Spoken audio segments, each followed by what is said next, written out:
Hi gang, Uncle Todd and Sonny here. And for this week's film I was a little unsure. On the one hand, it is an English film. Made in England, English cast, English director. But on the other hand, it's set in America, in the New England area, so that the accents aren't too noticeably un-American. So, do I go into it as an English film or an American film? I decided to cut it down the middle, and it's an English film, but I'm going to wear my American style hat. It's called Horror Hotel. That's the American title. The British original title was City of the Dead, and it stars Christopher Lee, who you may remember from Horror Express a couple years ago. And this is one of the films when he was really just coming into his stardom. He had already done Curse of Frankenstein, Horror of Dracula, and The Mummy at Hammer, as well as his two, or I should say his one film with Boris Karloff, Quarters of Blood. Kind of blanked on it there. And this was made in between that time before he would become really prolific at Hammer, where his star would just skyrocket. And like with some of his early Hammer films, he's not actually the star, he's a supporting player, but it's still Christopher Lee. It's directed by John Llewellyn Moxey, who became a very prolific director of TV, films, and episodes of series. In England, he probably best known for directing episodes of The Saint and The Avengers, not the comic book Avengers, the one with Diana Rigg and Patrick McNee, the spy one. Some of his other TV show work in America would include Hawaii Five-0, Mission Impossible, Mod Squad, and Miami Vice. And he was also very prolific in TV films, as probably best known for directing The Night Stalker, the TV that would become the TV series Kolchak the Night Stalker. Basically, he introduced the world to Darren McGavin's version of Carl Kolchak, based on a novel by Jeff Rice. Some of his other ones, you may remember, we talked about him in Home for the Holidays back a couple Christmases ago. He also did Panic in Echo Park, The Murder Mystery Killjoy, and Cradle Will Fall. So like I said, very prolific. Worked well into the 80s. Our flick opens in the way all good, I guess you could say folk horror opens, with a witch being burned.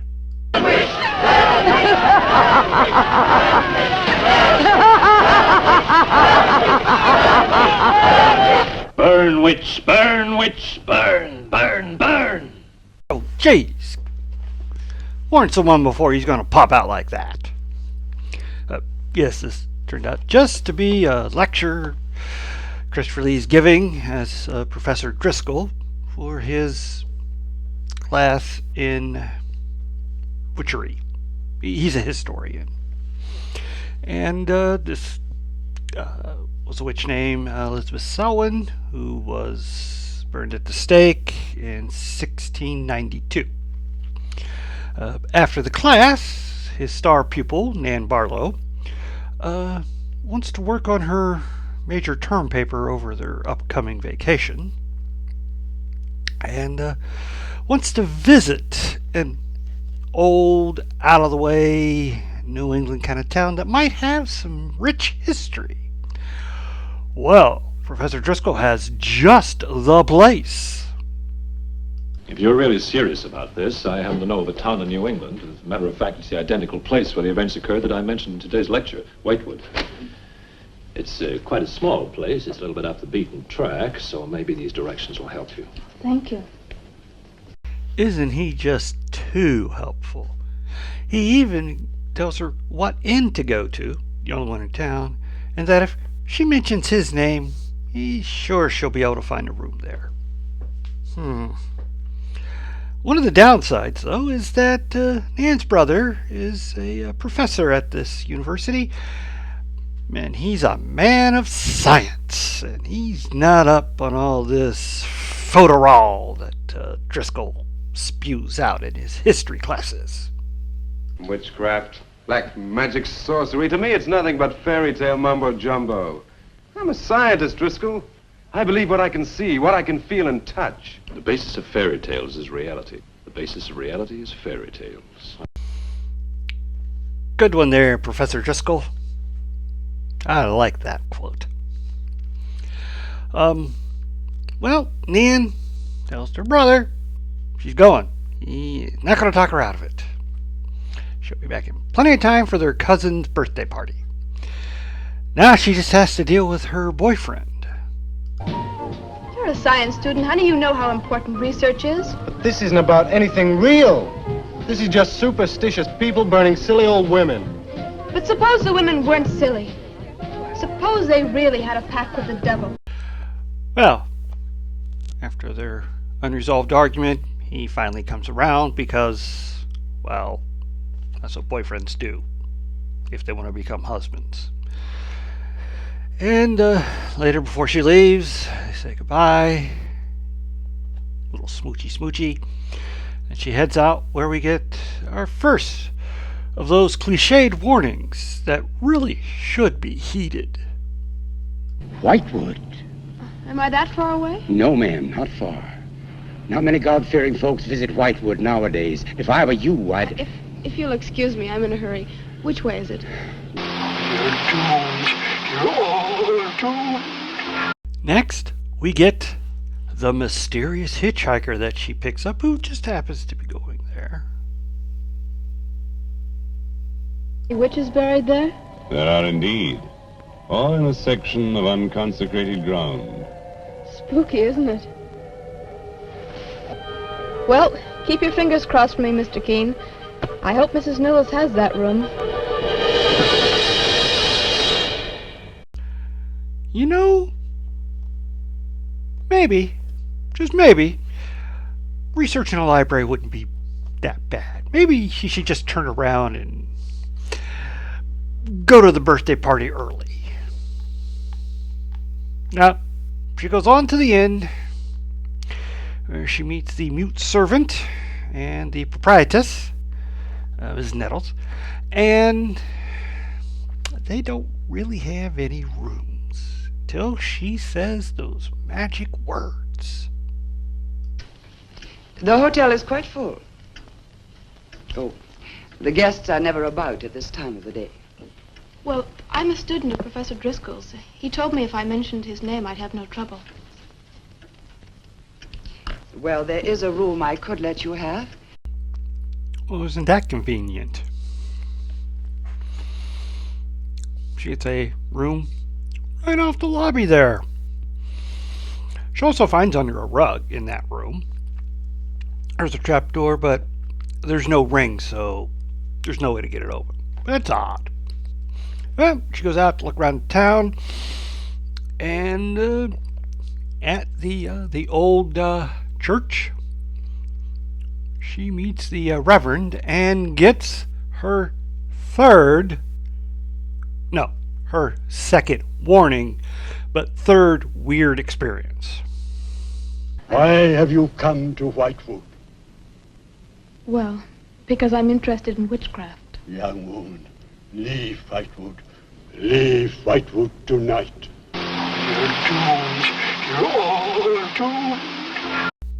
Now she takes the hint and gets out. No. She goes to the antique bookstore, Antique Damn Books, where she meets Pat, who's the granddaughter of Reverend. She's there to kind of get everything settled. Her grandmother recently died, and they become fast friends. And she's able to produce a book that Nan might actually find interesting. A lovely locket. May I see it? I believe it's quite old. Oh, it is. You're very lucky. I'm even more lucky to have found this. A treatise on devil worship in New England. That locket will become important later on. Also, that is a very expensive old antique book. No way Nan could afford it. But Pat, knowing she's staying at the inn, small town, lets her borrow it. What the heck? She doesn't know what any of this stuff's worth anyways. She's still getting to know this place. So, now that they're fast friends, Nan takes the book back, gets all ready for bed, and starts doing her research. At one point, the innkeeper proprietress comes in, and Nan just is so full of excitement over her find, she reads to her about the sacrifices on Candlemas. How a chosen person will have a missing object that's replaced by a bird, and then they'll be sacrificed at the stroke of the 13th hour. You know, all very interesting stuff. The proprietress asks her, why doesn't she come and join the party that the other guests are having? She will later. Then Lottie comes in and tries to give her some information.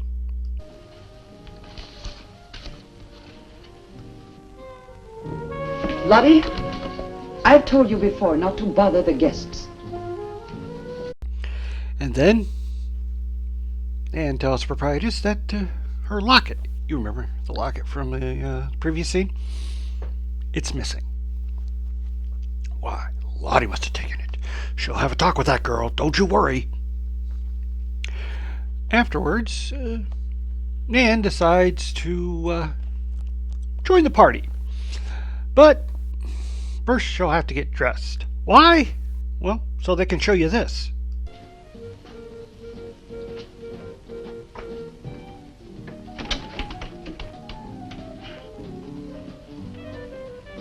You're not rugged, it's true. Yep. Just a little titillation for the men in the crowd. Well, she gets dressed and gets ready to join the party.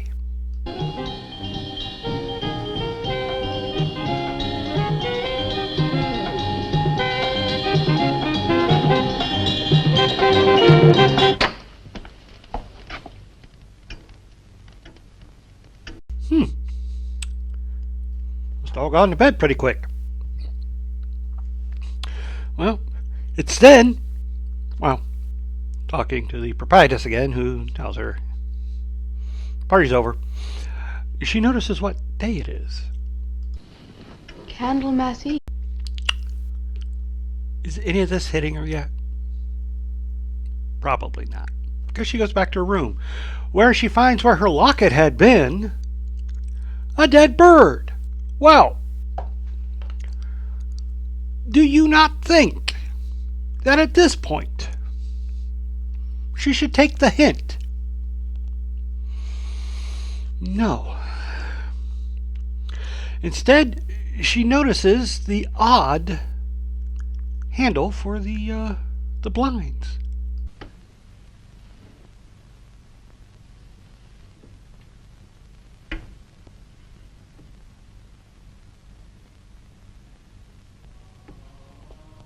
Huh. Wonder what that fits.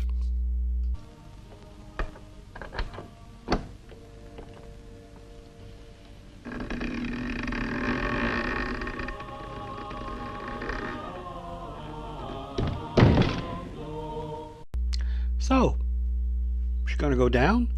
Of course she is. She's very brave. And stupid. That too. So, she goes down, looks around, and is promptly captured and bring into where, well, coven meeting apparently. No! No! No! Oh, I think it's finally dawned on her what's about to happen. I am Elizabeth Selwyn. Oh, no! 11. No! Let go of me! Let go! 12. They got me again. I know what you're thinking. We're only halfway through the movie and our main character's gone. Obviously, they ripped off Alfred Hitchcock in Psycho. No. If you go by the release dates, this actually came out before. An interesting coincidence. Now, you could say, oh, well, but the book. Well, if you've ever read the book Psycho, that character gets killed at the end of the first chapter. Not like in the movie where it's after about the first 30 minutes. Anyway.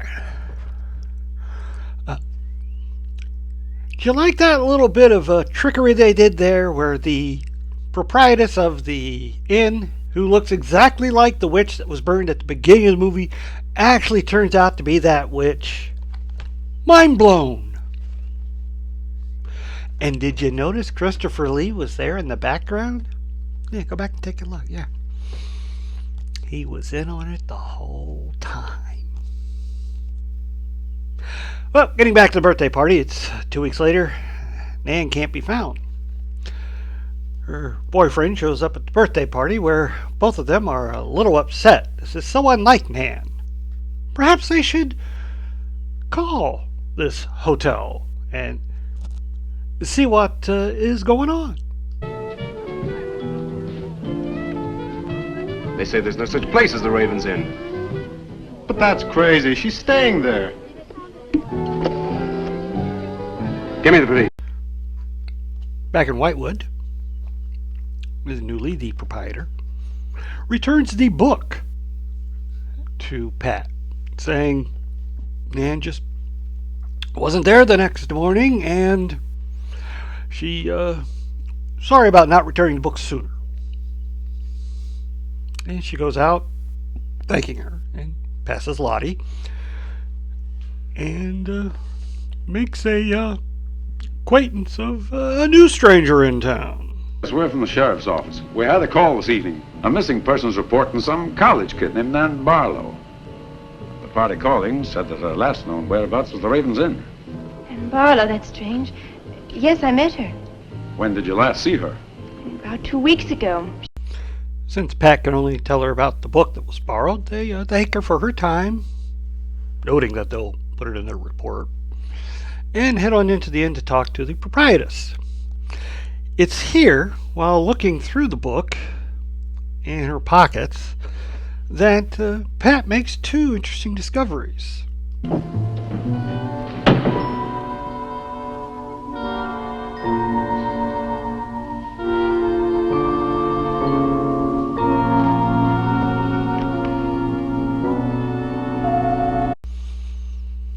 Lottie must have put that locket in her pocket. As for that paper, that is the notes Nan was taking. Why would she leave without her notes? Meanwhile, back at the university, her brother, the professor, gets called by the police. All that they can learn is that she left suddenly the next evening after she arrived. She checked in the next morning. She was gone. Bed hadn't been slept in. The only thing left behind had been the book she borrowed. That's not good enough for Professor Barlow. He's going to go talk to Professor Driscoll. But while he's heading over there, Professor Driscoll is doing some, well, why don't you just see for yourself? O Lord of Light, accept this sacrifice.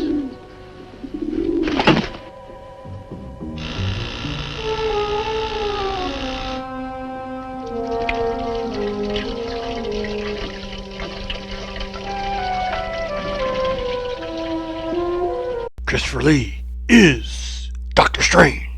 Ooh, nasty. Well, the person at the door ringing the bell was, of course, Barlow. So after cleaning up his sacrificial pigeon and cleaning up himself, he lets Barlow in, starts mixing drinks. Well, Barlow asks him the question that's been nagging at him all this time. Why did Driscoll suggest Whitewood for Nan to go to? And why that particular inn? How do you know it so well? Because I was born in Whitewood. I see. And you'd have every reason to believe she'd be perfectly safe in going there. I have no reason to suppose that she wouldn't be. Well, what a revelation.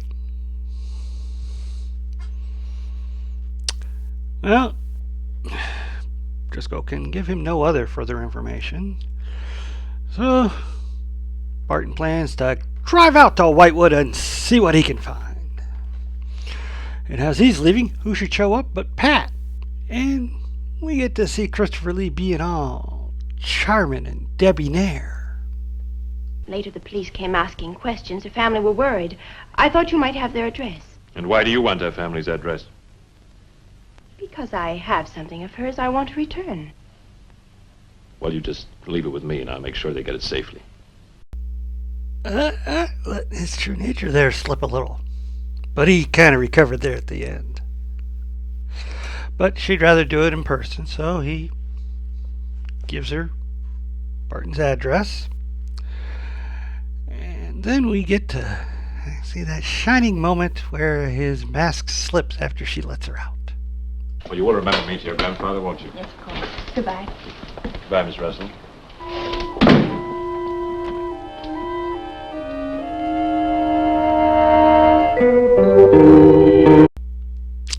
Yep, he's a bad guy.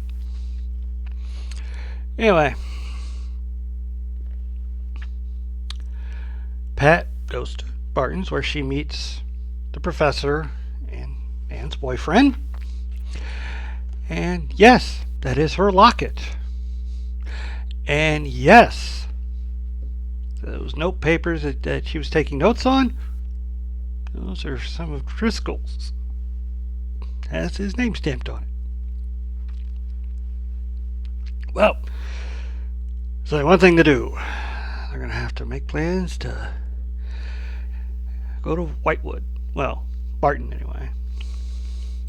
Pat says she has to go back that night. She can't leave her grandfather alone that much. He's blind. And wouldn't you know it, right on the way back to Wildwood, who does she pick up? You're the Reverend Russell's granddaughter, aren't you? Yes, how did you know? I know a great deal about Whitewood. Have you ever been there? Now and then. Never seen you. To see me is a special privilege, reserved for a chosen few. Chosen few. Why, that could mean that she's next. Well, back to university. Barton gets things together and he heads out. As soon as he heads out, Nan's boyfriend heads out too.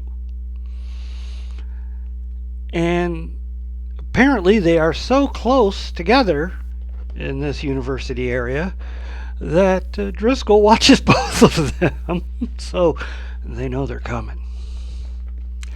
They both have a conversation with the gas station attendant that we met earlier and continue on to Whitewood.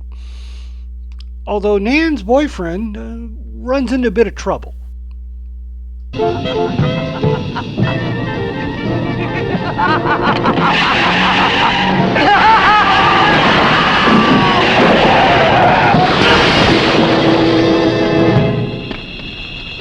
Well, no help coming from him. Professor Barton makes it into Whitewood, where He kind of bullies his way into getting the same room Nan did. And then he goes to see Pat. While he's out, Lottie tries to leave him a message.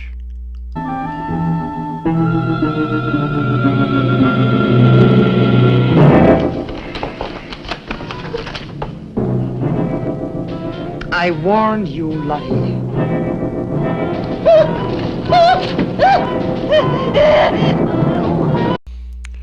Well, sadly, that is the last we will see of Lottie alive. Barton meets the Reverend, and the Reverend starts telling him about how the people of Whitewood had made a pact with the devil for eternal life. And to seal this bargain, they must sacrifice a young girl on 2 nights of the year. When are these nights, sir? Candlemas Eve and the Witches' Sabbath. Witches' Sabbath?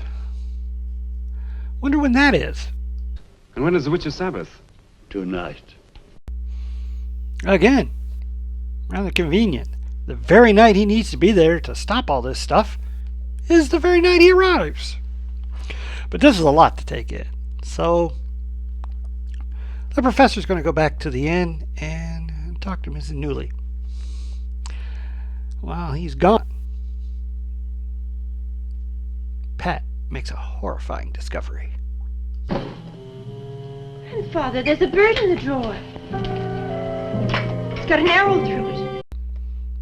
The grandfather snaps into action and says they have to leave.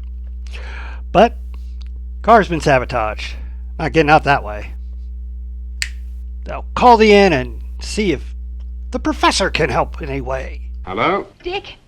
Dick, I'm in terrible danger. We've got to leave Whitewood at once. Danger? But from what? We've got to leave... Pat! Help me! Patricia! Pat! Well, Professor Barton rushes over. Pat's not there. Place a little disheveled. And he finds the Reverend, who is... mostly dead. Yeah, that. But before he becomes all the way passed on, he gives Barton a very important bit of advice. The witches have Patricia. Destroy them. Mr. Russell, how? The shadow of the cross. Use the cross. But he's a scientist who only believes what he can see and touch. Can he have enough faith for that to work? No time to ponder. Barton leaves, where he makes another startling discovery. Maitland! Maitland, what's happened? Apparently he didn't die in that crash, although he doesn't look like he's going to make it for long.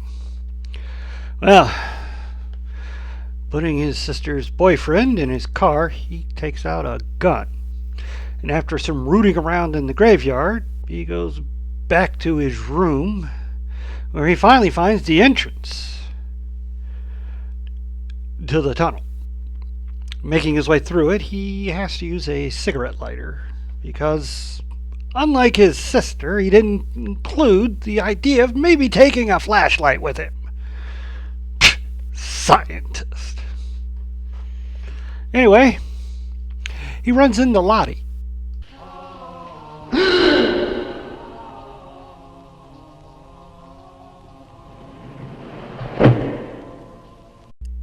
I like that thought there. It just is. Anyway, he finally gets to the ceremonial room, where Professor Driscoll's not too happy to see him interrupting things. And Barton learns he probably should have grabbed a cross instead of a gun. Help me!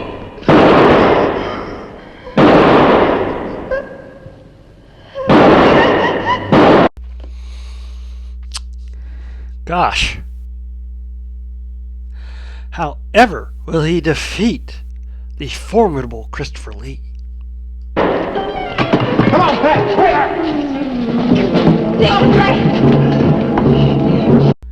So he's impervious to bullets, but you can clunk him on the head? What? I don't know, Scoob. You got me. Although something similar did take place some years after this one in Billy the Kid versus Dracula. Might get to that one of these days. Anyways, they escape into the cemetery, graveyard, and are promptly captured, and they're just going to do the sacrifice there. Luckily, Maitland comes to and climbs out of the car and makes his way towards them. Barton yells he needs a cross, and there just happens to be this big giant cross at one of the graves. So he goes over and he's going to lift it up.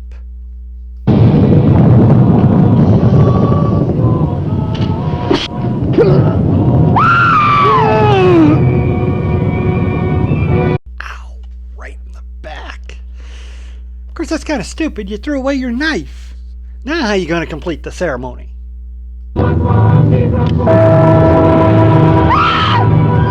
Oh. Well. Looks like they're done for. But wait. The boyfriend's not dead. By the living God!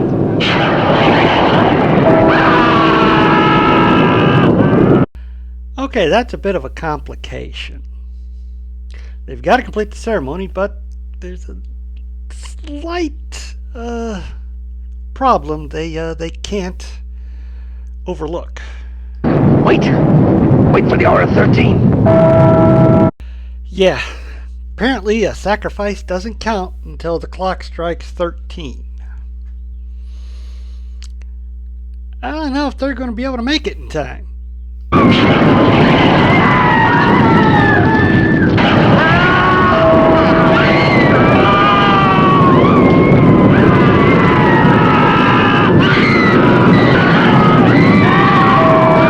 Well, with all the witches destroyed and his two friends, one old, one new, safe,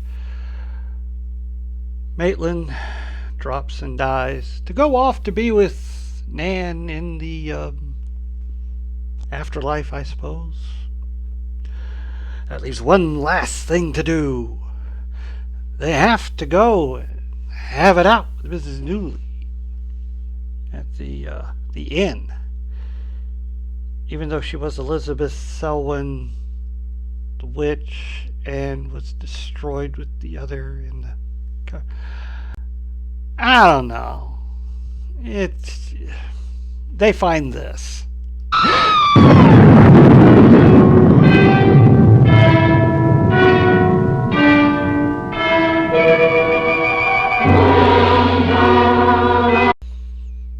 Well, aside from that little tacked on ending there, this is a great film.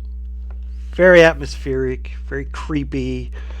Christopher Lee, only not given a lot of scenes, is just great. And I love the build-up, and you follow, the whole Psycho thing that didn't copy Psycho, but kind of did, where the main character turns out to get killed about halfway through, and then you deal with another character that got introduced early on, and then they go in and they thankfully do not reinvestigate everything so that you're not just retreading, which can be a problem sometimes when you get things like that. Most notably, It Part 2, in which Part 2 just kind of rehashes all the same things the characters did in It 1, only now they're older. But, yeah, really good film. Good acting all around. Great build-up. Probably one of the best witch movies, if you like movies about witches. I mean, there's like Warlock with Lon Chaney Jr., and I Married a Witch with Veronica Lake, which was one of the films that influenced the creation of the show Bewitched, along with Bell Book and Candle. Yeah, but if you like really good, atmospheric, scary witches movies, this is definitely one to catch. Not too gory because it was 1960. Little titillation there at one point, but yeah, awesome flick. Really enjoy it.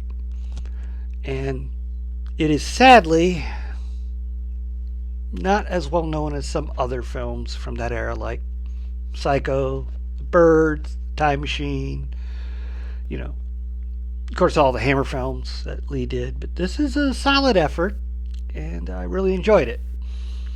Plus, he got some really funny moments. Tales. Did you ever meet a witch, Driscoll? Perhaps. Oh, come on. A treatise on devil worship. I must put this in the report. Good evening. I'd like a room, please. The inn is closing. I'll only be here a few days. But the inn is closing. When? In 2 days. I like that. I'm only going to be here a few days, but the end's closing. Well, when? In 2 days.